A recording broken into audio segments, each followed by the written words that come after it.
speaks to me in essence, Lord.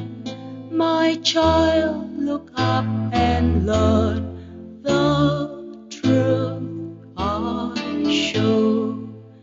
Trust not illusions, vision, ever brief and fleeting, for only truth can give thee thy heart's desire.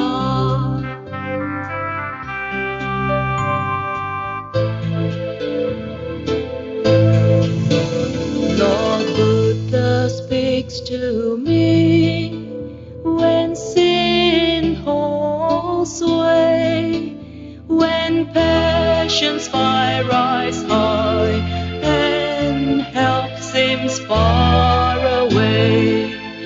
Fear not, for I have conquered passion's fierce and raging. Tread thou the path I show thee, therein lies peace.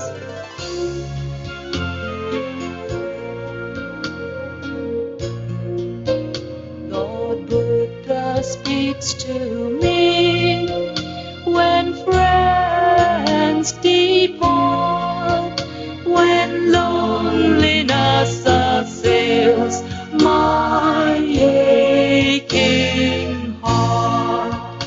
My child, my feet once wandered, lonely in the forest, but in the hour of darkness I found truth's light.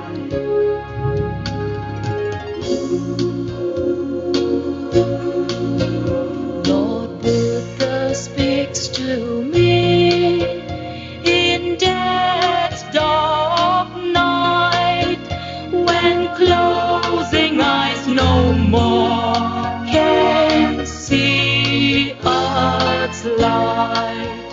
My child, he whispers softly, brighter light is shining. Hold fast the truth I gave thee, and thou shalt see.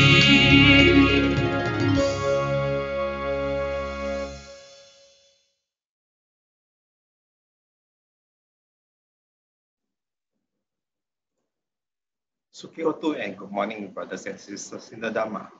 Welcome to the weekly Sunday Puja and Dhamma Sharing online, organized by MSBS and supported by TBCM. Today is 6th December 2020 and the time now is 10 a.m. We wish everyone listening in be safe and healthy. Today's Sunday Puja is hosted by DBV. We shall begin with the offerings of lights, incense, flowers, water to Lord Buddha. If you have Buddha Rupa at home, you may start to offer as we chant the stanza. Over to you, Didi Linghuat. Good morning, brothers and sisters in the Dhamma. Today's Sunday Puja is hosted by Dhammacakka Buddhist Vihara Melaka. Offerings of lights. May we offer these candles burning brightly out of deep respect and veneration to our enlightened master, the Buddha. May this light symbolically guide us to the light of the Dhamma, which dispels the darkness of greed with the light of generosity, the gloominess of hatred with the light of love, and the darkness of ignorance with the light of wisdom, the Buddha, Dhamma, and Sangha. Offering of joss sticks and incense.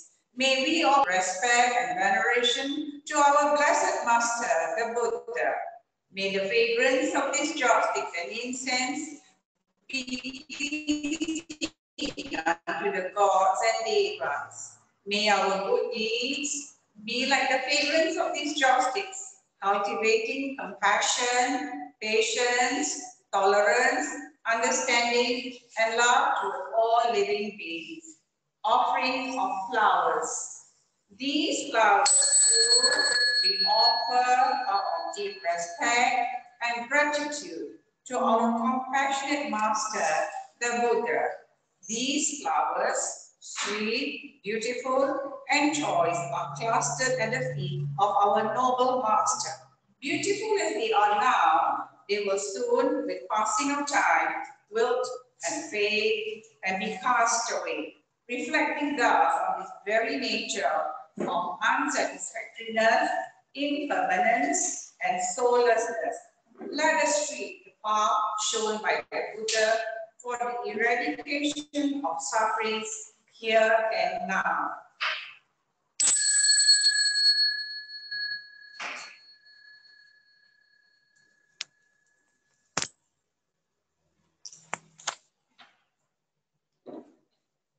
Suki Hotu, brothers and sisters in Dhamma.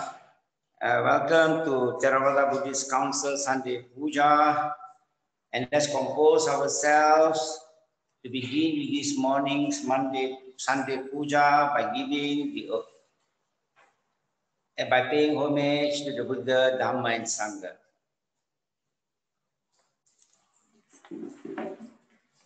Arang Samma Sambuddho Bhagava Buddhang Bhagavantam Abhivademi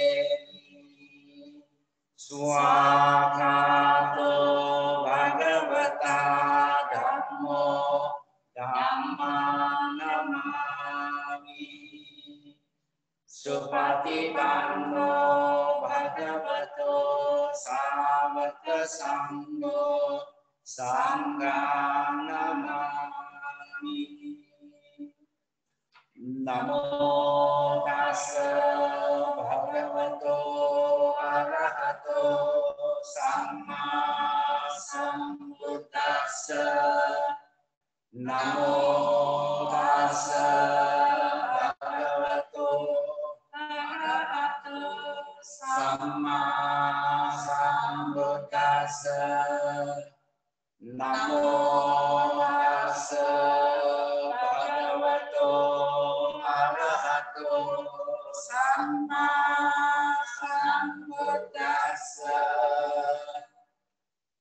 Buddhang Saranam Gacchami Dhammang Saranam Gacchami Sanghang Saranam Gacchami Dutiyampi Buddhang Saranam Gacchami Dutiyampi Dhammang Saranam Gacchami Dutiyampi Sanghang Saranam Gacchami Tatiyampi Buddhang Saranam Gacchami Tatiyampi Dhammang Saranam Gacchami Tatiyampi Sanghang Saranam Gacchami Panatipata Veramani Sikkhapadang Samadhiyami Adinna Veramani Sikkhapadang Samadhiyami Kamesu Miccācara Veramani Sikkhapadang Samadhiyami Musavada Veramani Sikkhapadang Samadhiyami Surameraya Amagatana Veramani Sikkhapadang Samadhiyami Iti piso bhagava Samma Sambuddho Vichārana Sampanno Sugato Lokavijñānattaro Purisa Dhammasarati Satta Deva Manussanam Buddho Bhagavati Swakaro Bhagavata Dhammo Sanditthiko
Vandana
So let's all recite together the Karaniya Metta Sutra.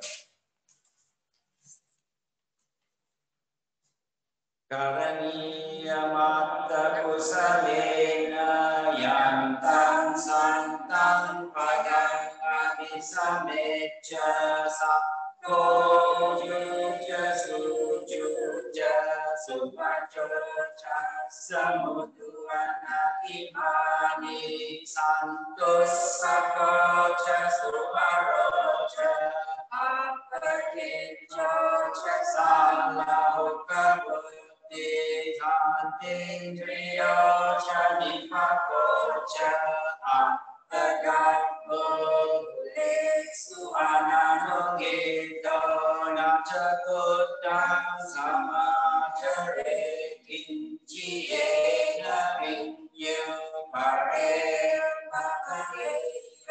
Sukino wa penino hontu sabbe satta bhavantu sukitata yeke cipana buddha Tasava kavarava anapasesa divava mahantava majjhima rasakano katuna yekava yeva adhita yejarure masanti apidure Kawa sammade siva sabbe satta bhavantu sukhitata naparo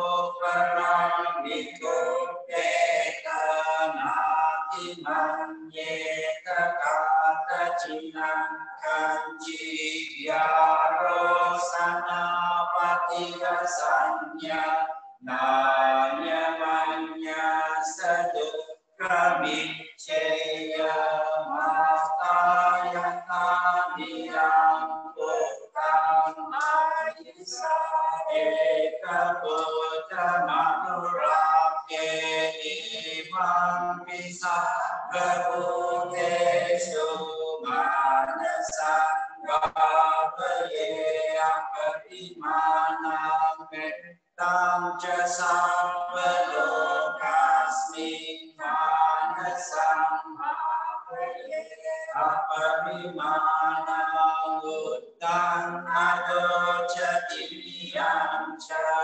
asamgadam averam vasapatam tikam charam nisinno vasayano Yapata sabigatamito ekam sati ngaditeya brahmanetam viharam idamarude tinjanupadhamma sila vadasanena sampanno Kameshu vinayagedam nahijatugam paseyam gunareti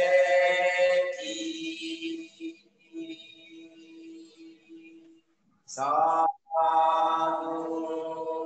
Sadhu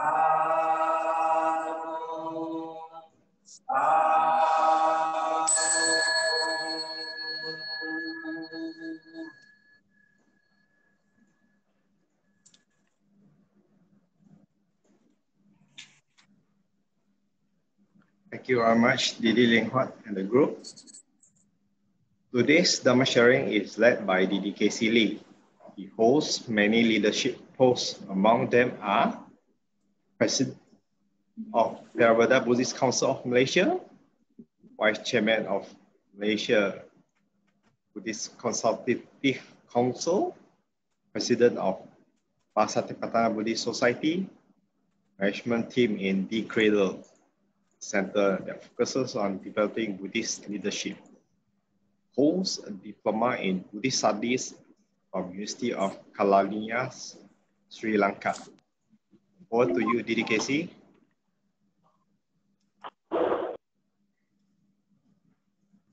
It's a glad morning.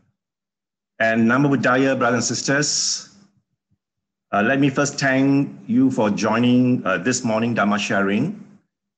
And those who are watching this Dhamma Sharing from Dhammacakka Buddhist Vihara Melaka, I thank you for joining this morning sharing. And those who are watching from MSBS Facebook, welcome to this Dhamma Sharing. Now, before I begin, let me pay homage to our great teacher, the Buddha, the Blessed One, and the fully enlightened one. Namo tassa bhagavato arahato samma sambuddhassa. Namo tassa bhagavato arahato samma sambuddhassa. Namo tassa bhagavato arahato samma sambuddhassa. Sadhu, sadhu, sadhu. So today is my second talk, continuing from last week. For the benefit of those who have missed last week's Dhamma sharing, let me quickly recap some of the key points discussed based on Dhammapada 183. Now, this is a very popular stanza which is used by many Buddhist talks and Buddhist leaders. It refers to avoiding evil, do good, purify the mind. Yeah, this is the teaching of to all the Buddhists. Now, last week we also have covered a number of areas based on this stanza. Avoid evil. If you look at the avoid evil, we have spent some time discussing our daily practice on the 5 precepts, which is not to kill, not to steal, no sexual misconduct, no lying, and no intoxication. And the do good part is doing all the opposite of what we should avoid. You know, for example, no killing. We should focus on saving life. And we also have spent some time looking at purifying the mind. Yeah, and how we can use right mindfulness to overcome the monkey mind that we always have. Right, so today we will focus a bit more on purifying the mind. So I will go through with you shortly on what is our great teacher's teaching on the mind and how we can use skillful techniques, right? Skillful techniques to train the mind the way it should be. Okay, let me start off with another Dhammapada selection, which is taken from verse 1 and 2. Now, if you look at Dhammapada verse 1 and 2, the Buddha has clearly stated that mind, mate are everything. So mind is the chief. If we had a wicked mind, from this wicked mind, we will speak and act wickedly as well. All right, so it's all about what we put or what we infuse our mind with. So if we infuse our mind with wicked thoughts, it will translate into wicked speech and wicked action. So last week we did spend quite a lot of time talking about wholesome and unwholesome habit, developing wholesome habit. So it's all influenced by our mind, yeah? So the mind is the chief. Everything is mind-made. So when we have unpure mind or unwholesome mind, it will translate into unwholesome bodily action and verbal action. That brings suffering just like the wheel follows the foot of an ox. Now, if we were to develop a wholesome mind, which is pure, right? So this pure mind will result in our speech and action being pure, and this will bring about happiness for all of us. It's very much like the shadow that never leaves our body. So from Dhammapada 1 and 2, it's quite clearly emphasized that the mind is the chief. This is where everything begins, okay? Our bodily actions and our mental actions are constantly driven by what we have, what we think about, or what we put into our mind. So it would be advisable that whenever we are free, we should watch our mind and constantly imbue our mind with thoughts of happiness, with thoughts of compassion.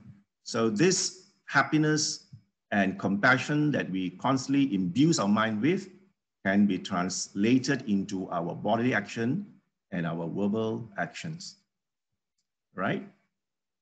Okay, so if we take a look at the nature of our mind, I've used the simile of a bright full moon day.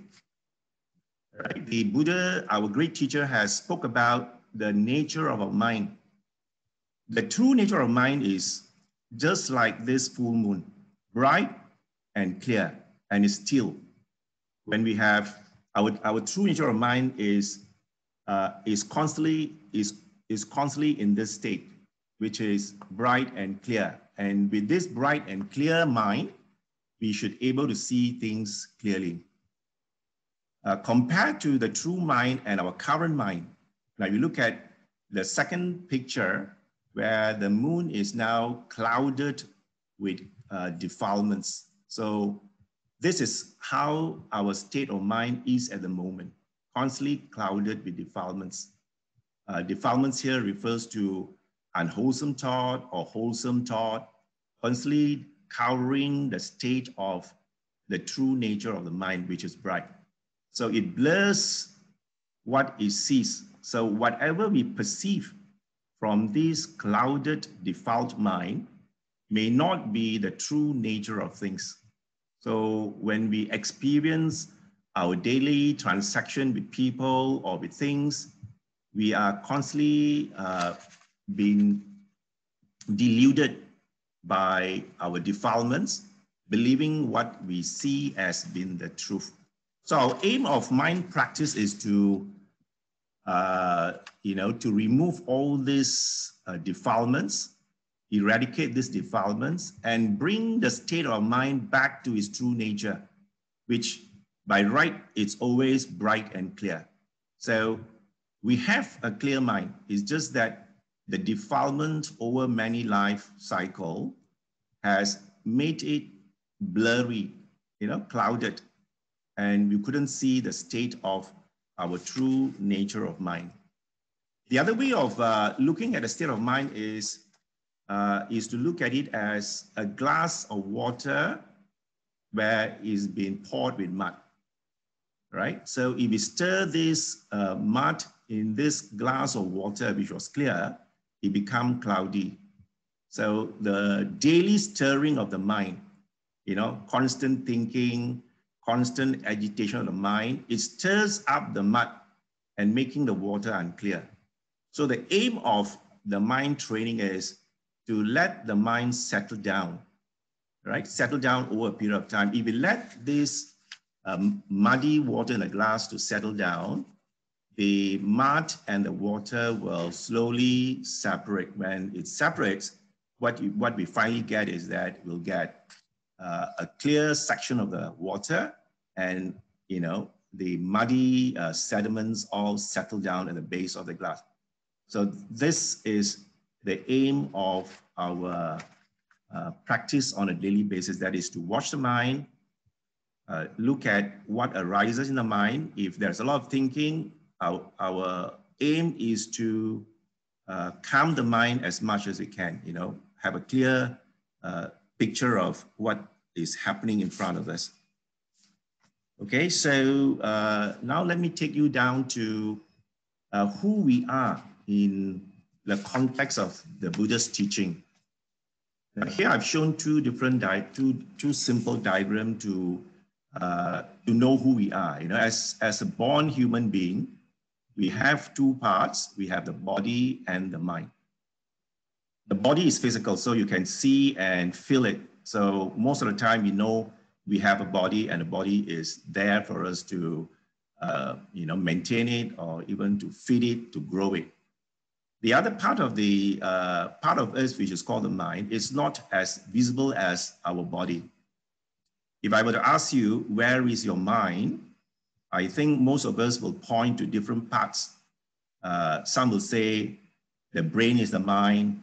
Some will say the heart is the mind. And some also say the whole body is the mind. So mind is a little bit more elusive compared to the body, right? If you look at the body, the Buddha has clearly stated that the body is made up of 32 parts. The one that we can see are like our body hair, head hair, body hair, our skin, our nails, and our teeth. These are the ones that we can physically see. But wrapped up inside the skin, we have many organs that we could not see at all.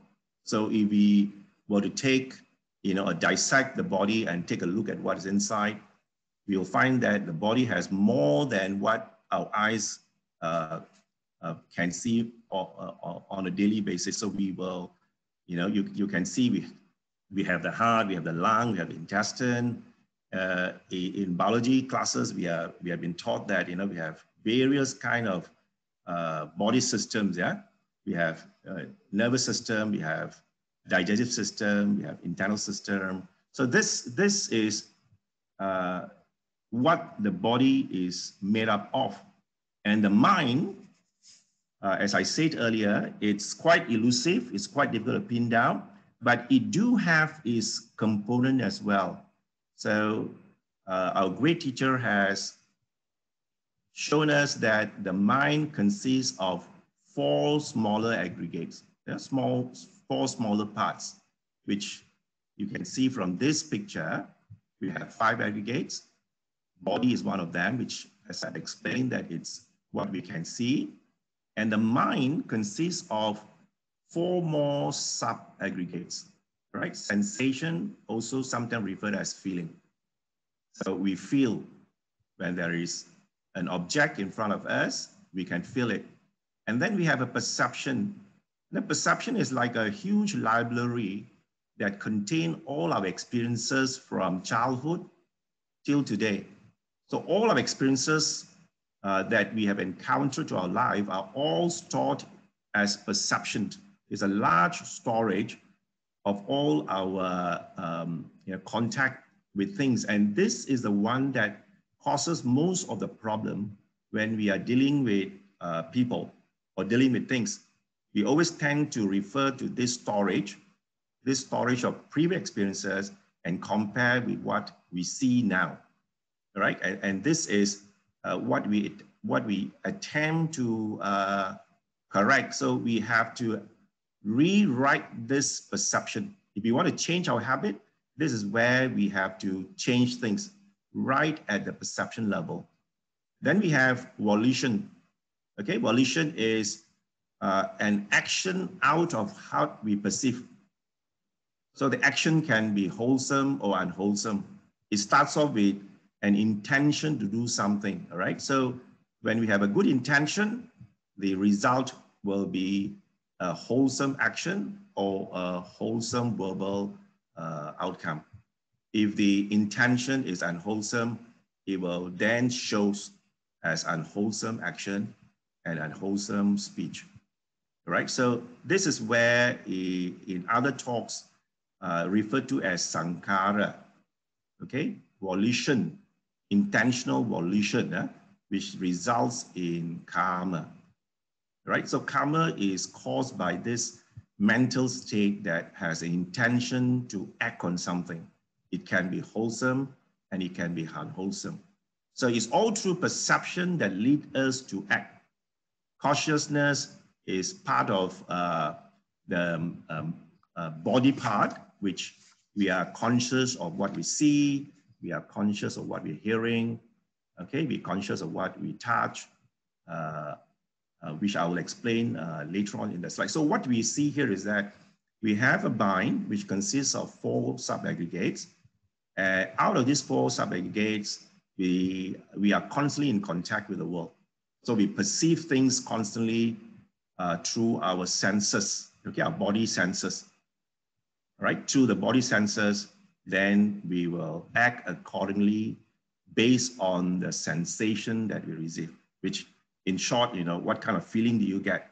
Do you get a pleasant feeling or do you get a unpleasant feeling?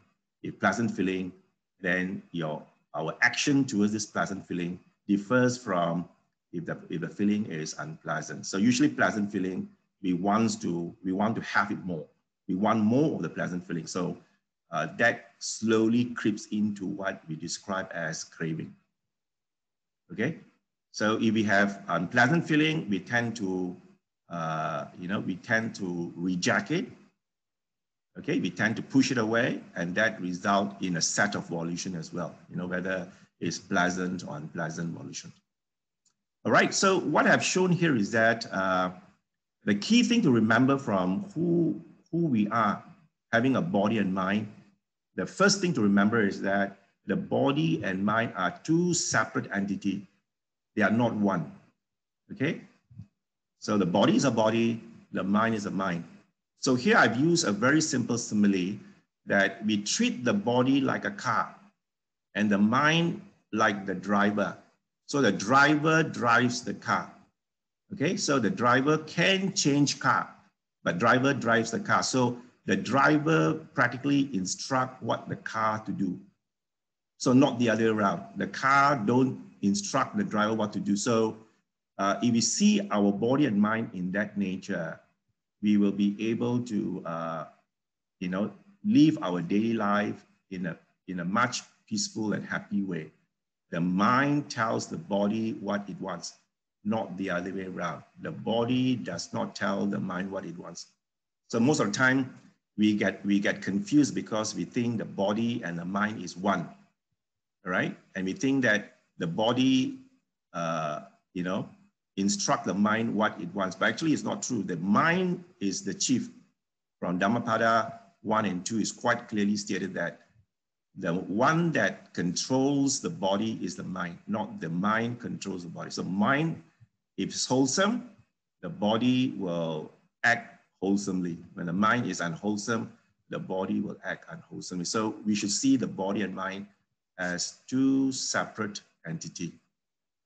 Okay, so the first thing from this slide is that always remember the body and mind are two separate entities, and the mind tries to derive pleasure by using body. If you see in that sense that the mind tries to derive pleasure from the body, because the mind has not seen other forms of pleasure. So it only has body as its only source to derive pleasure. That's how we got stuck, going after sensual pleasures throughout our life.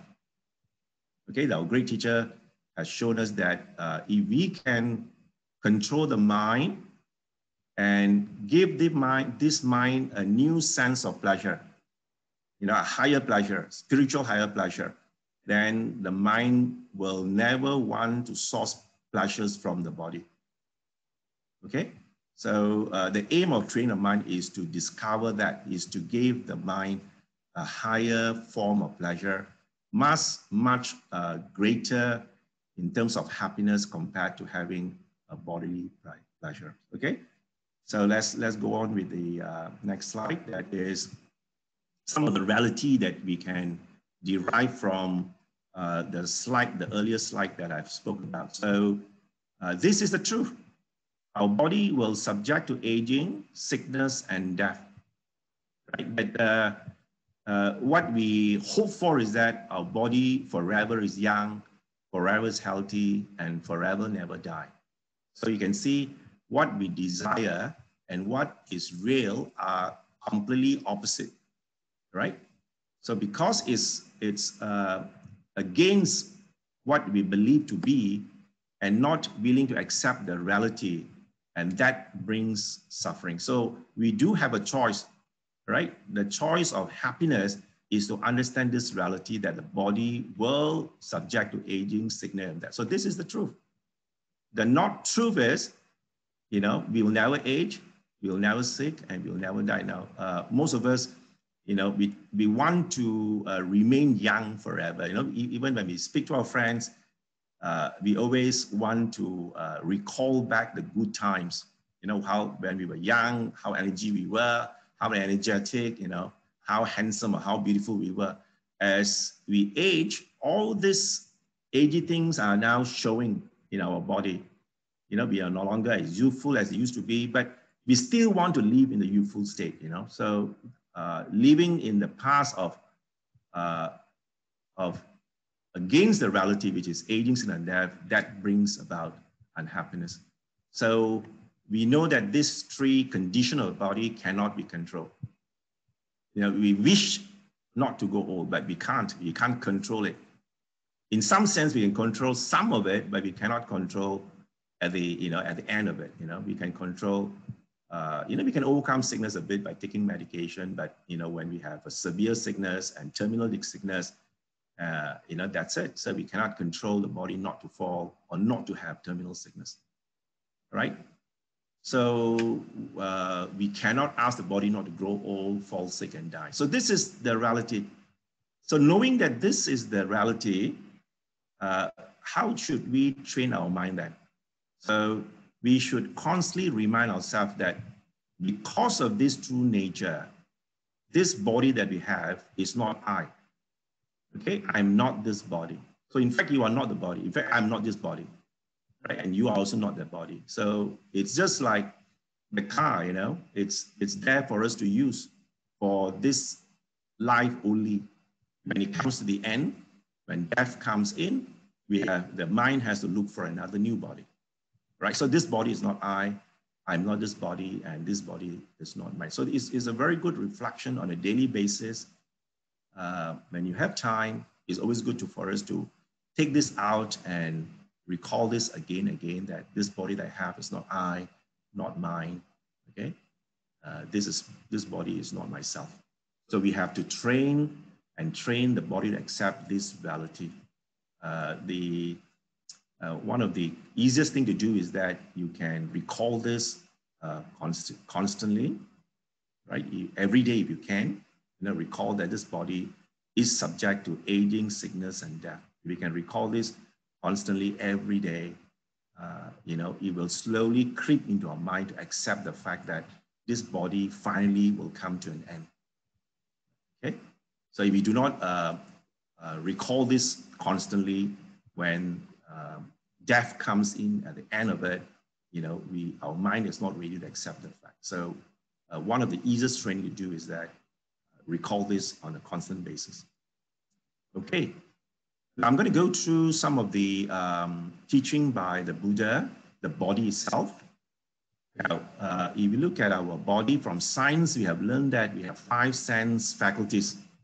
In fact, all of us have these science faculties, but it depends on how developed are the 5 sense faculties. So our sense faculties are developed differently from different individuals. So maybe my nose sense faculty is stronger, my ear is not that strong, maybe my tongue faculty is strong, my eye faculty is not that strong. So each one of us has over time developed the faculty to a point where we use it to our best use itself. So we know that eye we can see, nose we can smell, ear we can hear, tongue we can taste, and skin we can touch. With the skin we can touch. But the level of sensitivity for all these sense organs in every individual are different. So some people can see better, some of them can smell better, and some of us, within this faculty itself, we depend more on one than the other when we deal with daily activities. Now, the key thing to remember is that it doesn't mean that you don't see, the thing don't exist. It's just that our faculty can't sense it. But for example, other beings, like for example, the dogs, they can see things that our eye can't see, right? Even the dogs can hear things that our hearing senses can't hear. So there are a lot of things that we can't perceive with our senses. And that's the reason why all these senses combined, giving us an experience, may not be the real experience. We are only experiencing what the sense base is giving us. It may not be the true experience, or which our Buddha says, the reality of things. So unless we can develop all these sense bases to a high level, the way we see the world will change. Okay? So it's very important that the eye only sees, the eye can't smell, is it?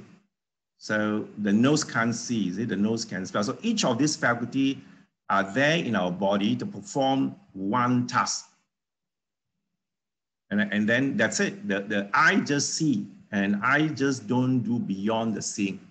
So don't blame the eye when we have a liking of what we see. The liking and all that, the feeling of light doesn't come from the eye. Yeah? The feeling of light comes from the mind. So that's the reason why the Buddha has put a lot of emphasis on the mind development, because all these faculties purely sense things from the external world into us. We live in this world through this sense basis, and it's through this sense basis that we experience the world. So the world is nothing, but it's the experience of these sense faculties. So you see that way, you see, you begin to accept things as it is. So you won't have to blame someone who can't see what you see, is it? Because as I've said, the faculty development of seeing from each individual are different. And same goes with the nose. There's no need to argue that I can smell it, you can't smell it. Right?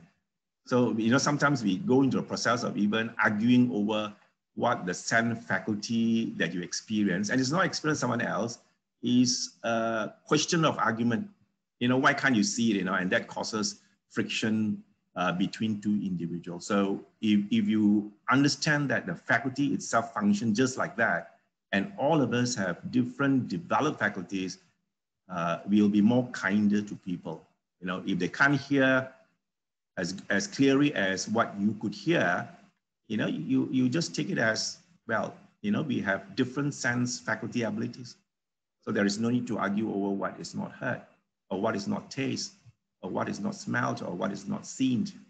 Okay? So that is the key message given by the Buddha. So we experience the world through the 5 sense bases. And all these are pulled into the mind, okay, which shown here scientifically as the brain, to process the thing, but the mind is bigger than the brain. Okay, the mind covers the whole thing that comes through our sense doors. So the smell, the sight, the hearing, the taste, the touch, the sum of all this forms our experience. And when we call this our lived reality. So this is real. Okay, what else you cannot feel is a delusion. So most of the time, we hear things from people, but you cannot feel it. You should accept the fact that whatever you are hearing from someone else, but you are not experiencing it, is just a deluded story about the reality, because you cannot feel it. So this is clearly explained by the Buddha in Sabba Sutta. Okay, for those who want to read, it's a very short sutta talking about the all. The Buddha taught the monks the all. This is all that we have. The world that we perceive, the world that we see, is nothing but it's the sum of all these, sense faculty. So I just want to go in a little bit deeper. That is, I take, for example, the sight, the see, the eye. The eye is the sense organ, sense base. And then it can see a sense object, right? So for the eye to see something, there must be an object. Same goes with hearing. The hearing can hear because there are sounds object. And same goes with taste, touch, and smell. If there is no object, the faculty is inactive. When there is an object of that faculty, the faculty becomes active. So the moment the seeing sees an object, we will then say that consciousness arises. The eye now is conscious of the sense object. Same goes with hearing. Yeah? So when the hearing hears a sound, there is a sound, the ear is working, and the ear picks up the sound, the hearing consciousness comes in. The ear is aware that there is a sound. Awareness of the sound is you become conscious. Same goes with taste, touch, smell. So each of these sense faculty has 2 components, is object and the sense consciousness. Okay, so I hope you can follow the discussion here. The faculty with the objects, and then the faculty consciousness arises. So when it arises, it gives us an experience of the world. Okay, so now I'm going to go down to A little bit more technical, which I've just explained just now, the contact. Okay, the Buddhists talk about contact. So there are 6 contact points. So when I see something, there's a contact. Ears hear something, there's a contact. Nose see something, there's a contact. But in fact, all this we can experience. It's just that it goes so fast that we cannot break it down into stages, you know, because it's so fast. It's like it's an auto thing. The moment we see, you know, it already feeling arises. Okay, so it goes so fast, you know. So, but the Buddha was able to break it down into steps so that we can then see that the feeling just don't arise like that. Huh? Feeling arise because there are many more steps before the feelings kicks in. Okay, so I have here basically write down a simple formula. Okay, sense-based, for example, the eye, sense object, the object that I is seeing, and that arises the eye consciousness. So when these 3 are present, we have a contact. Okay, so, you know, all this moves so fast, yeah? From seeing the object and the sense consciousness arising, it becomes contact. You know, the moment you see something, the contact is already there. We can't stop it, right? So this is automatic. You can't stop it. It just happened like that. You know, it's so fast. But in the Buddhist teaching, the Buddha has pinned down what it takes to have a contact. Okay, so I'm going to use this concept now to go to the next slide to let you see what it entails. Okay, the culprit in our day-to-day, you know, engaging in the world is the word clinging. Sometimes refers to attachment. We attach to things. How do we get attached to things? So the Buddha is trying to give us a simple formula that is from our sense organs, our sense faculty, the contact arises. So remember, contact has a formula which I've explained earlier, right? So it's the contact. You see there's a contact. When there's a contact, feeling arises. So this feeling can be pleasant, unpleasant, or neutral. And from this feeling, gradually, constantly having the same feeling over and over again, it slowly creeps into a craving, right? So let's say you have a contact and it gives you pleasant feeling. That thing that you just did give you a pleasant feeling. Let's say you bought a new, you know, sachet of coffee and you drink it and you feel that coffee tastes good. So automatically you get registered in the mind as, I like this coffee.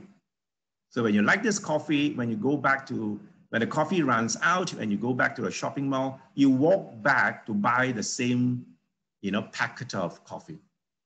Okay, so that is what happened at a craving level. That means the feeling that you had drinking the cup of coffee slowly creeps into craving. So every day we have variety of feelings from our variety of contacts. Okay, so from our faculty being open the moment we wake up from our sleep.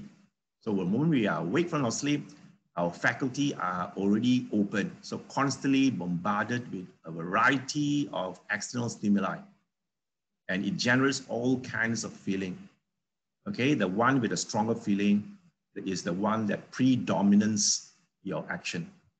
Okay, we can hear, we can smell, we can do all that thing. But you know, how our body acts will depend on which of the faculty give you the strongest feeling, right? So if that is a predominant feeling, is the eye faculty giving the strongest feeling, then you know, you act based on what you see. If the hearing is the strongest feeling, then you act based on the hearing, or even the touching, or even the smelling. And then that constantly action that we do, the feeling, good feeling, or even not so good feeling, we keep on rejecting it. It also forms a habit in us. So craving slowly creeps into what modern words is referred to as habits, okay? Things that you do over and over again. It becomes your habit. All right, then from this habit,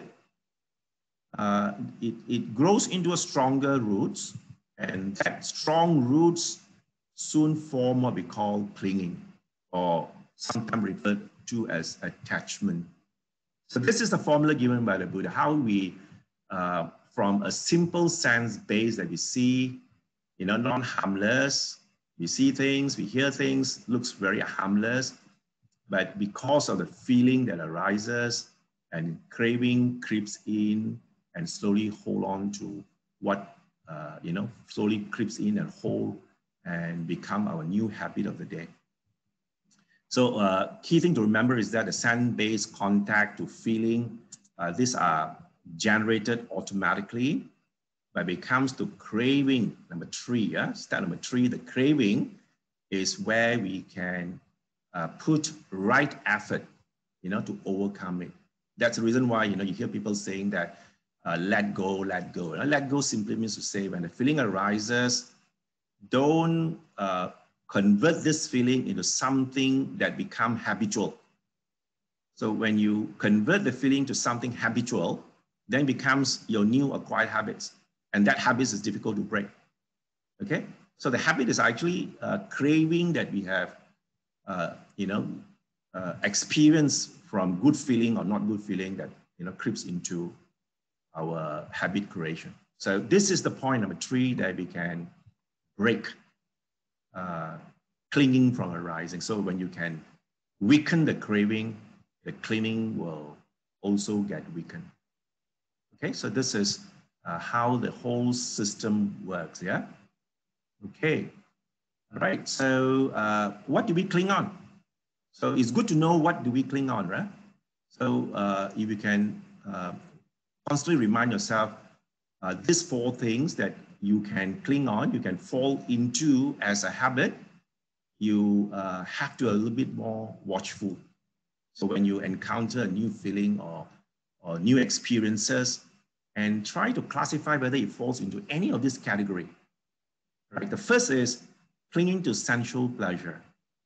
Right? So you can see our sense faculties are all about sensual things, isn't it? So our eye, we see things, pleasurable, unpleasurable. You hear things, pleasurable, unpleasurable, touch things, okay? If you just walk through all the faculties, it's all about sensual pleasures. It arises feeling. So this is one area where clinging can be formed, clinging on sensual pleasure. Nothing wrong with the pleasure. It's just that do not cling. Means you feel unhappy if you do not have it. That is already clinging. You know that you are clinging on something. You don't have it, you don't feel happy. But if you don't have it, you are all right with it, that is perfectly fine. So at least you are not reaching the level of clinging yet. Yeah, it's okay to have it. It's not okay to have it. It doesn't matter to you. But the moment you do not have it, you feel unpleasant by not having that thing that you want to have. It already sink into a clinging, clinging stage. So number 2 is views. Right? This is a little bit difficult to break because, as I said, all of us have different faculty development. And because we sense the world differently, and we think our view about the world is right? So this is quite a difficult challenge because all of us see things differently. Even we are given the same object, and if ask everyone to describe the object, we all give different answers because of our different level of development of our sense faculty and the understanding of the world itself. Because the world that we see is imperfect. It's not perfect at all. The world is not perfect due to our inability to see things in its true nature, in its true sense, So you try to recall back the full moon. That is the true nature of our mind. It's crystal clear and it's still. And whatever we see using that crystal clear mind, that is the truth. But when it's clouded with defilements, all our sensual pleasures comes in, and our view about the world is imperfect. So the view becomes a big problem. So we tend to argue over views as well, 2 people come together and we can argue over view, and I'm right, you are wrong. Because my view is right, your view is wrong. So this is also a very strong clinging area. Okay, so we have sensual pleasure first, then we have view to cling on, And then rites and rituals. Okay, rites and rituals are the way we want to do things, you know. We are always stuck with the way we want to do things. Even husband and wife going to the kitchen to wash the plate also is a rite and ritual problem. You know, we tend to cling on to our rites and ritual. That is, this is the way I clean the plate, you know. So your way of cleaning is not right. Or even the way we set the table, okay? The way we arrange the furnitures in the house, even the way we sweep the floor. You know, all the small things, rite and rituals, we over time has hold on to it that I am right and you are wrong. Holding on to the ritual. So if we can relax a little bit on all these small things, you know, actually we just want to wash the plate. The ultimate goal is the plate to be clean. So it doesn't matter how the plate is washed, isn't it? Whether you rinse it first, then you wash with the soap, or you don't rinse it, you straight away rub the soap with all the residue on the plate. It doesn't matter, because the ultimate aim of the washing is to have a clean plate, not so much of the rites and ritual. But rite and rituals goes beyond that as well, right? Like, you know, the way I bow down to the Buddha, mine is more right and yours is wrong, you know. Even like, for example, some of them even argue over the 5-point prostration when you are in a temple, when you bow down, you know, my bow is better than your bow. Or even offering, offering things to the Buddha in the altar, you know, which one go first? Light go first, candle go first, or what? Is the candle go first, or joss-stick go first, even fruit go first, or even the flower go first? We can even argue over that simple ritual thing, you know. So we all cling on to what I was taught, you know, what I was told. Traditionally, this is how it is, and we hold on to it, okay? And it becomes a clean process. And finally, this is the one that we really got to knock off. So, you know, doctrine of self, that I exist. Not clinging to the self thing, you know, I exist, I am the body. You know, we always confuse that the body is I, body is mine. So when you have this doctrine of self, that this body is I and mine, you will protect this body as though that, you know, nothing should happen to it. So it's a clinging as well. So as I said from my earlier slide, the daily reflection that this body is not I, not mine, is a subtle way to retrain the mind to overcome the doctrine of self. In fact, ultimately for us to liberate, we have to, you know, remove this doctrine of self, okay? That this self is really non-existent, but this is very difficult to understand. But this is, you know, has over life after life, we have been going round and around believing that, you know, I exist, therefore I become. You know, when you believe that I exist, therefore you become, and you constantly hold on to this self-doctrine. So these are the four things that we cling on. Sensual pleasure first, the view, rite and rituals, and a doctrine of selves. Okay, so this is your take-home work, yeah? Before we end our Dhamma sharing, I've listed down a couple of take-home work for you to do. So for you to train your mind, these are a few things that you can start working on. That is, always have a wholesome mindset. Whenever you are free, nothing to do, or even an unwholesome mindset arises, use right effort to knock it out and replace an unwholesome mindset with a wholesome mindset. Always think about the good, you know, loving kindness, compassion, happiness, helping people.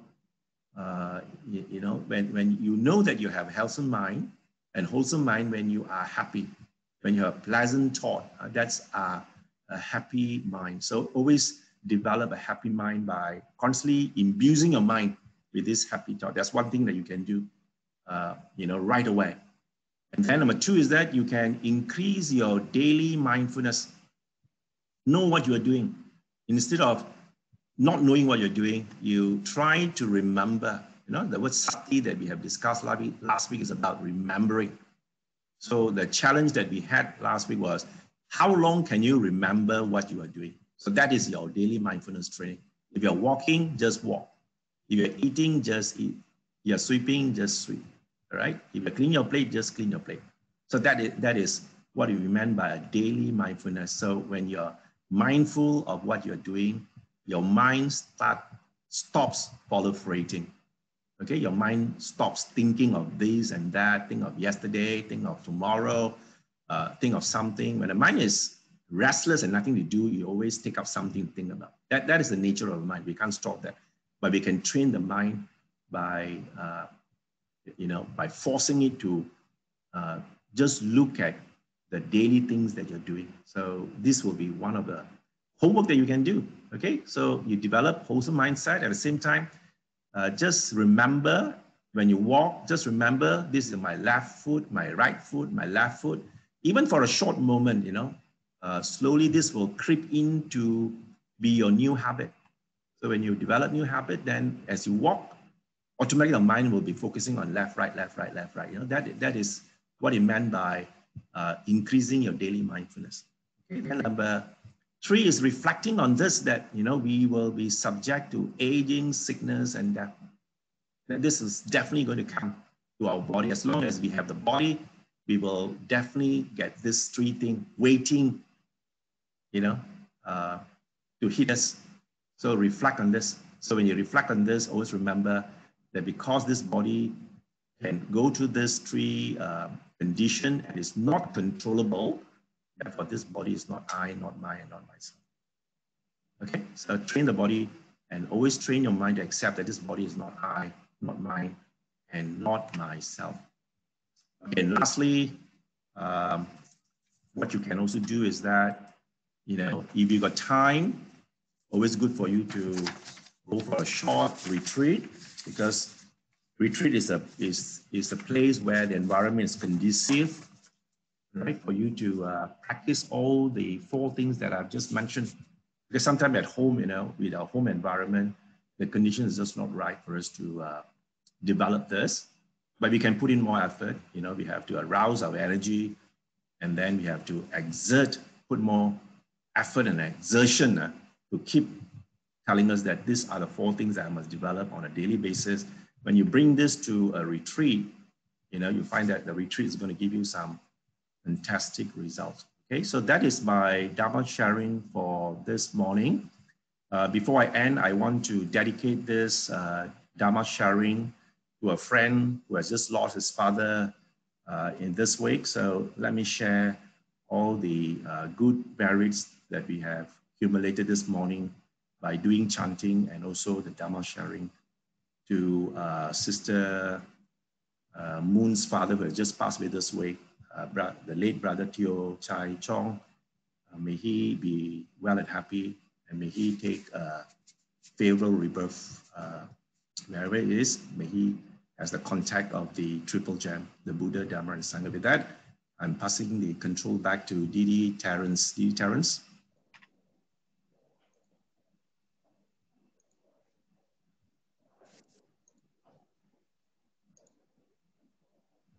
Thank you, UDKC, for the nice sharing. Looking forward to your future Dhamma sharing. If you want to train your mind, do join us on Tuesday nights. The session will be led by Prago Adivalo from Wat Palelai, Singapore. Let us chant sharing of merits. Akasata Chabumata Dewa Naga Mahidika Punyang Tam Anamodhitva Chiram Rakantu Lokasasanam Etawata Cham Hehi Sampadam Punya Sampadam Sabbe Deva Sabbe Bhuta Sabbe Satta Anumodantu Sabba Sampadi Siddhya. Source of merits to the departed. Idame Nyatinam Hotu Sugita Hontu Nyatayo. Idame Nyatinam Hotu Sugita Hontu Nyatayo. Idame Nyatinam Hotu Sugita Hontu Nyatayo. Aspiration. Imina Punya Kamena Mame Bala Samagamo. Satam Samagamo Hotu Yava Nibbana Patiya. Sadhu, sadhu, sadhu. Thank you everyone for watching. For other videos, please visit the link below. See you next week. Bye-bye.